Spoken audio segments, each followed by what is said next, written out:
Les tracteurs barrent l'accès à l'Asco 2. Les agriculteurs ont voulu marquer les esprits en bloquant le site touristique. L'Asco 2 est la réplique de la grotte originale fermée au public depuis 1963. Au total, ici, une centaine d'éleveurs se sont mobilisés, tous en détresse. Ils veulent se faire entendre. Aujourd'hui, en France, il se fait des produits, de la viande et du lait de qualité. Cette qualité a un prix.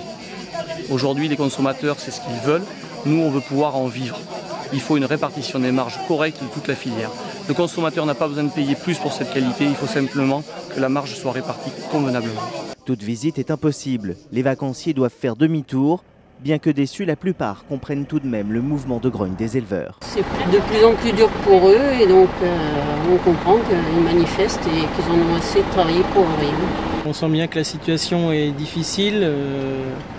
On avait annoncé avec la fin des quotas laitiers que ça allait être peut-être problématique. Bon, on voit qu'aujourd'hui c'est problématique. Je pense que ça va aboutir à des décisions d'urgence, mais en termes de modification structurelle, c'est pas comme ça que ça va se décider. Les agriculteurs n'entendent pas s'arrêter là. Ils envisagent des actions coup de poing dans les jours qui viennent, notamment à l'encontre de laiteries et de fromageries de la région.